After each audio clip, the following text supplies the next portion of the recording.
Good morning.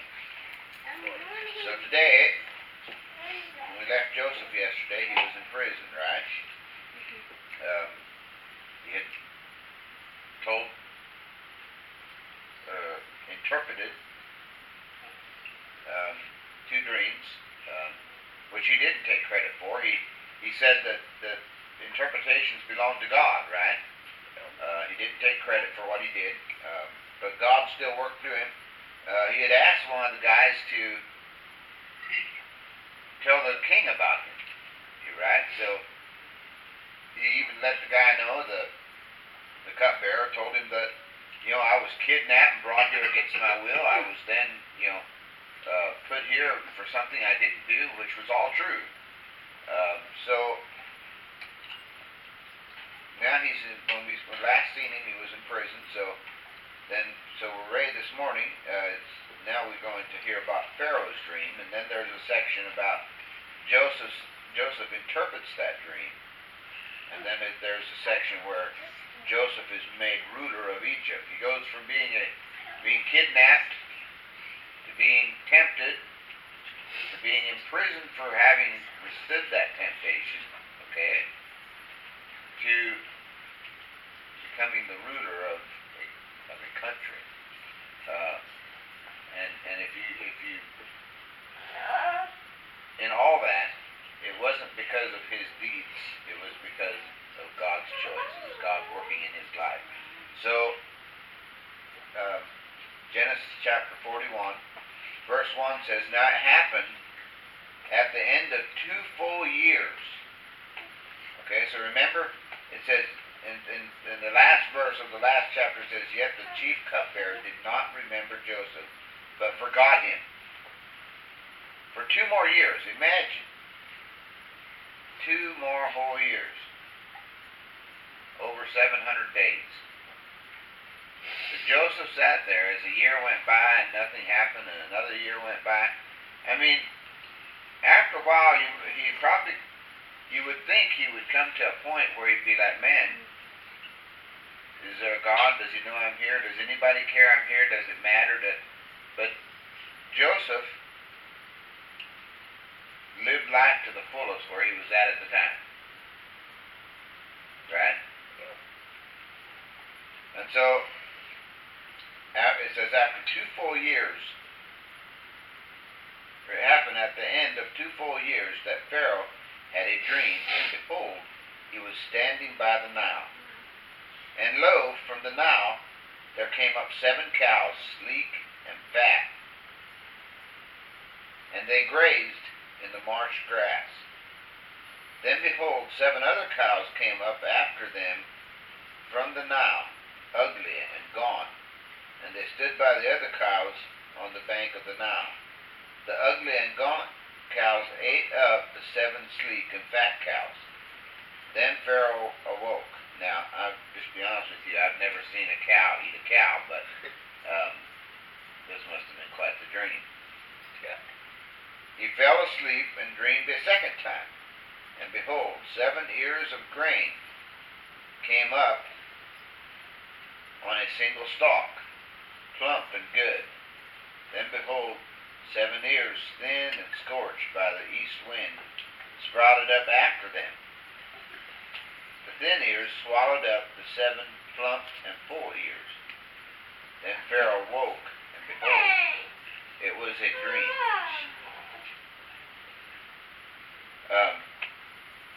Once again, I've never seen corn swallow corn, so this must have been quite a dream that he was having.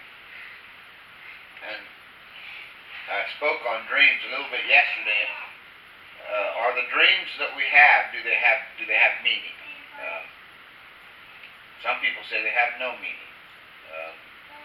Others say that, well, yeah, they do have some meaning, and I'll be honest with you, I don't know for sure. We sleep the best when we're dreaming, okay? We have to come to a state of dreaming to sleep really well. If you never dream, it's because you probably are not sleeping well. You're waking up before you get into that deep dreaming state. They say we all dream, we just don't remember our dreams, okay? now, in verse 8 it says, now in the morning his spirit was troubled. I mean, I guess your spirit would be troubled after you've seen cows eating cows and ears of corn eating ears of corn. You'd be like, what in the world did this all mean? And that had to have been traumatic to watch a cow eat another cow. Anyway, his spirit was troubled, so he sent and called for all the magicians of Egypt and all its wise men. Now, in our minds, as Christians, we're like, why in the world would he call magicians? Why would he call the wise men? But God had not revealed himself to the world at that time. He had revealed himself to a few people. Okay? Throughout the Bible, he had revealed himself obviously to Adam and Eve. Okay, Adam and Eve, he talked to them. He had revealed himself to, I can't ever remember his name, Methuselah's dad, anyway. He had revealed himself to Noah, obviously. And, Enoch, yes, Enoch. So Enoch and Noah, he had revealed himself to, since after Noah, Abraham, and then Isaac, and then Jacob. And we assume he probably kind of revealed himself to Joseph, because Joseph, I mean, there's no point where we see where Joseph, God came in a vision or came and talked to him or anything. Part of that was from what his dad probably taught him and told him, that God is real, that God has talked to me, but Joseph, whatever it was, had some type of faith, okay? Because he believed that God interpreted dreams, okay? But those were the only people, guys. Jacob probably taught his boys and told his boys about God revealing himself to Abraham and to Isaac and to himself, and that God would very possibly reveal himself to one of them. If any of them, if God revealed himself to any of them, I would say it was probably Joseph, okay? I do know of those 13 brothers, okay, or 12 brothers, sorry, of those 12 brothers, they were, if any of them, he revealed himself to any of them, it was Joseph, okay? So,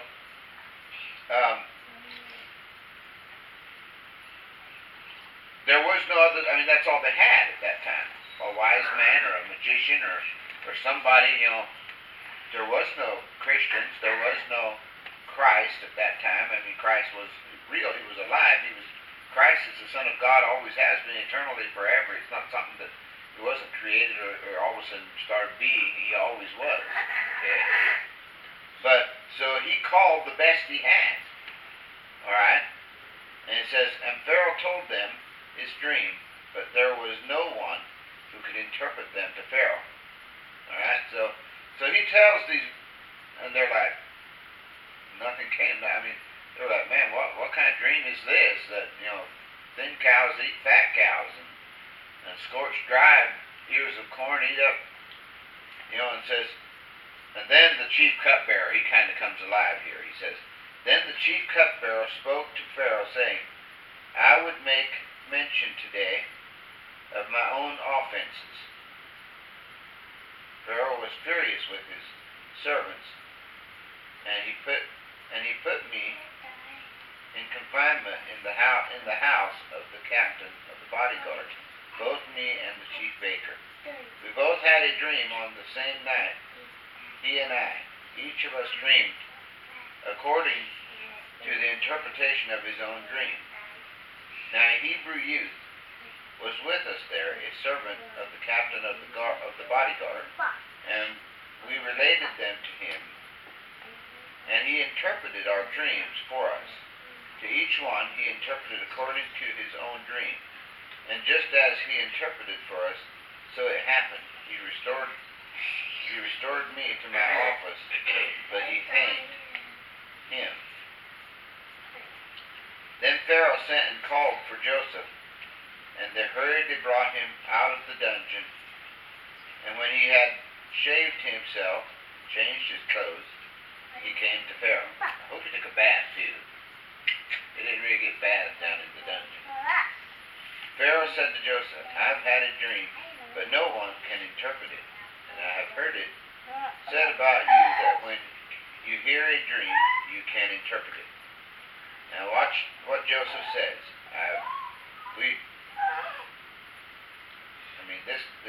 This is very commendable. Joseph then answered Pharaoh, saying, it is not in me. Okay? He does not claim to be able to interpret dreams. He doesn't take the glory. He doesn't steal God's glory, does he? He gives it to God. He says, God will give Pharaoh a favorable answer. Okay? He gives the glory to God.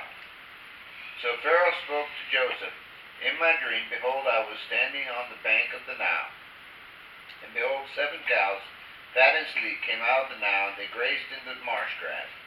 Those 7 other cows came up after them, poor and very ugly and gaunt, such as I have never seen, for ugliness in all the land of Egypt. So in other words, these were the ugliest cows he'd ever seen. And then the lean and ugly cows ate up the first 7 fat cows. Yet when they had devoured them, it could not be detected that they had devoured them, for they were just as ugly as before. Then I woke. I saw also in my dream, and behold, 7 years of full and good. Behold, 7 ears, full and good, came up on a single stalk, and those 7 ears, withered, thin, and scorched by the east wind, sprouted up after them, and the thin ears swallowed the 7 good ears.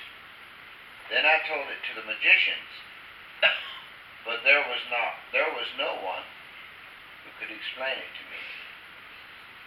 Now Joseph said to Pharaoh, Pharaoh's dreams are one and the same. God has told to Pharaoh what he is about to do. The 7 good cows are 7 years, and the 7 good ears are 7 years. The dream is one and the same. The 7 lean and ugly cows that came up after them are 7 years, and the 7 thin ears, scorched by the east wind, by 7 years of famine. It is as I have spoken to Pharaoh. God has shown to Pharaoh what he is about to do. Behold, 7 years of great abundance are coming in all the land of Egypt. And after them, 7 years of famine will come, and all the abundance will be forgotten in the land of Egypt. The famine will ravage the land. So the abundance will be unknown in the land because of what?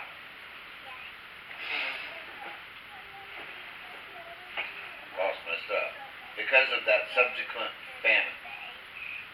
For it will be very severe. Now as for the repeating of the dream to Pharaoh twice, it means that the matter is determined by God, and God will quickly bring it about. Now let Pharaoh look for a man discerning and wise, and set him over the land of Egypt. Let Pharaoh take action to appoint overseers in charge of the land, and let him exact a fifth of the produce of the land of Egypt in the 7 years of abundance. Then let them gather all the food of these good years that are coming, and store up the grain for food in the cities under Pharaoh's authority, and let them guard it.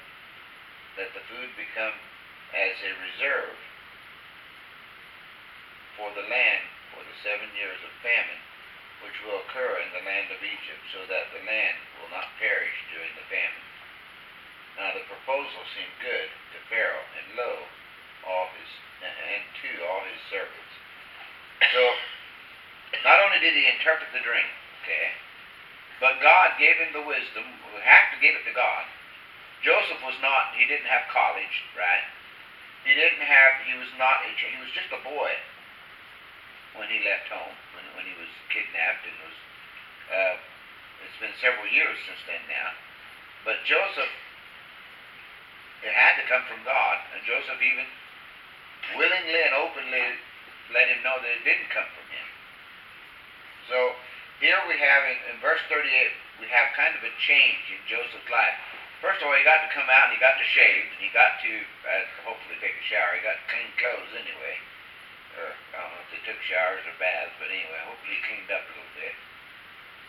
So in verse 38 it says, Then Pharaoh said to his servants, Can we find a man like this in whom is a divine spirit? So Pharaoh said to Joseph, Since God has informed you of all this, there is no one so discerning and wise as you are.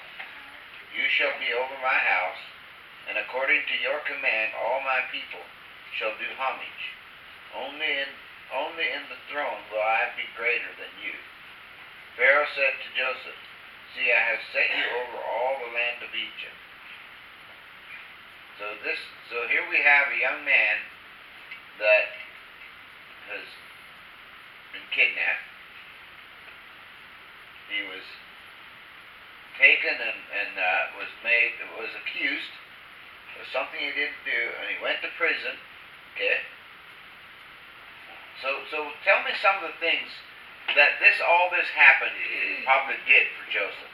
I mean, being in prison, what did that possibly do for Joseph? When he was in prison? Yeah, what did being in prison do for Joseph? In your mind, why did he have to go to? Why did God allow him to be in prison for several years? Test him, but there was something else to happen, I'm sure. Exactly. It humbled him. That's what I was looking for. It humbled him. It caused him to be a humble man and to not be proud. Okay? He wasn't proud because of it. He was humble. It caused him also to trust God. Okay, and I want you to think about it. Remember when we were in Montana and the things that happened. Remember the things we talked about. Okay? God showed us. He taught us to have faith, didn't he? Showed us that he could take care of us when we had nothing. Even a home, everything. Took care of us completely. Alright, so he taught Joseph to be humble, to have faith, to only trust him and no one else. He taught Joseph to give him the glory and to look to him through this. Now, it says, Then Pharaoh took off his signet ring from his hand and put it on Joseph's hand, and clothed him in garments of fine linen, and put the gold necklace around his neck. He made him ride in his second chariot, and they proclaimed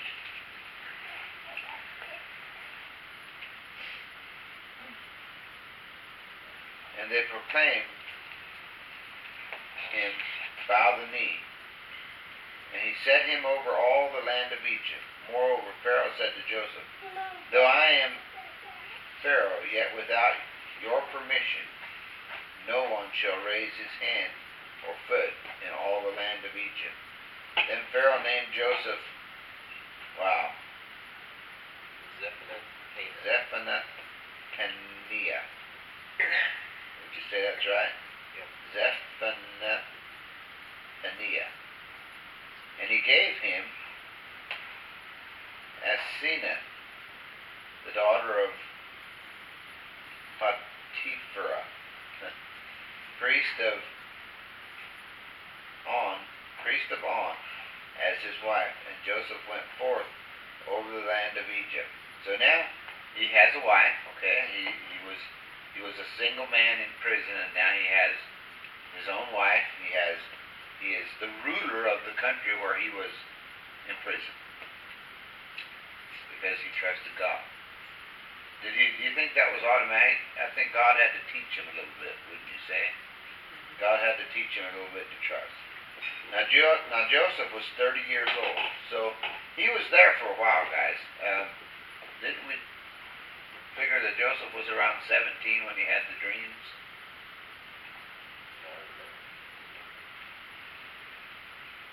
I was thinking we did. Now Joseph was 30 years old when he stood before Pharaoh, king of Egypt. And Joseph went out from the presence of Pharaoh and went through all the land of Egypt. During the 7 years of plenty, the land brought forth abundantly. And so he gathered all the food of these 7 years, which occurred in the land of Egypt, and plenty of food in the cities that he placed in every city the food from its own surrounding fields. Thus Joseph stored up grain in abundance, like the sand of the sea, until he stopped measuring it, for it was beyond measure. So he took so much in, and it wasn't even, you couldn't even measure it anymore. And he stockpiled this stuff on and on and on.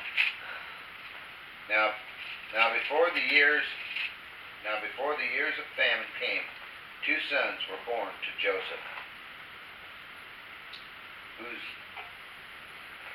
Asnitha, I can't say her name, the daughter of Potiphar, priest of On, bore to him. Joseph named the first Manasseh, and said, God has made me forget all my trouble and all my father's household. He named the second Ephraim, for he said, God has made me fruitful in the land of my affliction. Now, we just have a few verses left, but let me point some things out. So, there was 12 land-bearing tribes of Israelites, right? So do y'all know how that works? So Joseph had 12 sons, right? But the Levites were not land-bearing. So now there was only 11. The Levites were the priests. God was their portion. Okay? They didn't have any land. They weren't allowed to have land. So now there was only 11. So where did the other 2 come from? So if there was 11, okay, if there was 12, and you take, and then Joseph didn't get. Joseph wasn't figured. Did you know that? Joseph was not. There is no tribe of Joseph. So what is in place of tribe of Joseph? Do y'all know? Those 2 kids. Right. Ephraim and Manasseh. Okay. So you had 12. Okay. You take away the Levites, and you take away Joseph, and you add 2. You still have 12 plus. In other words, Joseph, he has 2 shares because his sons. Later on, we'll get to that later on. Israel, or Jacob, who was called Israel by that time, takes Joseph's sons as his. And that's how we have 12 land-bearing tribes, or 12 land-bearing tribes, and 1 tribe that was not land-bearing, the Levites. Okay. And so, then the 7 years of plenty, which had been in the land of Egypt, came to an end, and the 7 years of famine began to come, just as Joseph has said. Then there was famine in all the lands, not just Egypt, says lands with an S, but in all the land of Egypt there was bread. So when all the land of Egypt was famished, the people cried out to Pharaoh for bread. And Pharaoh said to all the Egyptians, Go to Joseph. Whatever he says to you, you shall do. When the famine was spread all over the face of the earth, then Joseph opened all the storehouses and sold to the Egyptians, and the famine was severe in the land of Egypt. The people of all the earth came to Egypt to buy grain from Joseph, because the famine was severe in all the earth. So now we're, That's a big famine. It is. It's the whole earth. But you got to understand too, it's not near. All the known earth that was filled at that time. The earth was not near as full at that time as what it is now. It wasn't populated the way it is now. Even in the time of Christ, and after Christ, when they say that Rome was basically over all the earth, the earth wasn't near as many people. It wasn't nearly as populated as what we are today. Now, it had to be. You're right. It had to be a huge famine. It had to be really, really bad. So now Joseph, in this story, Joseph, he trusted. And I'm not going to sit here and tell you what some people might tell you. That, hey, if you just keep trusting, it will all turn out for you. Just keep trusting, it will all turn out good for you. What I will tell you is that God knows everything that happens. He is in control of every last little detail that happens in the world. We like to say, but God's not in control of the bad things, or somebody gets a bad disease, or someone dies, or someone gets a terminal disease, or someone gets killed, or gets nothing, absolutely nothing can happen. If somebody walks in here in the next 10 minutes and blows my brains out, God was still, He didn't cause it, but He was still in control. He only let happen what was supposed to happen. Okay? God is in control. And if you don't believe that, then you're an atheist, because clearly you don't believe that God is what the Bible says He is. That He is omnipresent, that He is, that you don't believe the omnis of God, period. I mean, long and short of it. God is totally in control of everything, including every person taking a breath. He gives anything that takes a breath, God gives it to him. Okay? Know that. And Joseph, in all this that happened, in Joseph's life, we can know that God was totally in control of it. Okay? We know that. Alright, so anybody have any thoughts? Alright. So we can let keep her mom and grandparents where they had an emergency evacuation in Jackson County yesterday, but they couldn't leave. The hurricane down there. Best mom won't leave her parents there, and their parents couldn't leave. And Beth's mom wasn't going to leave because of all everything's jammed up right now. Just trying to get home from Victoria, the towns were shutting down everywhere, and everybody was trying to get out of there. And stop signs were just one stop sign was 2 miles back. It was only supposed to be a number 1, and now it's a number 4. Right. Alright, so let's pray. Father God, we come before you this morning. We thank you for all you do. We thank you for your love, Lord. We thank you that you loved us enough to give us your word, to reveal yourself to us. Father, we thank you that you gave us Christ. You gave us Jesus, that you would, Father, that you punished him for our sin, that he lived the perfect life that we couldn't live. We thank you that even though that we are not worthy, that you loved us while we were yet sinners. Father, I just praise you and I worship you. Lord, I pray this morning, there are so many things going on in this world, that so many people that there's, Father, just here in our little congregation, we have Reese with kidney problems, and I pray, Father, that you just heal him. And we have Gene that has Parkinson's, and I just ask, Father, that you, if it's your will, that you heal him. Lord, there's those that are angry because you brought us here. I pray, Father, you touch their hearts and that you heal them, that you draw them to you and cause them to long to know you, long to obey you, and long to tell others about you. That you would show your power and recreate them and make them in the image of your Son. Father, I pray for unity in our church. I pray that your will would be done, that you would help us to reach the count around us.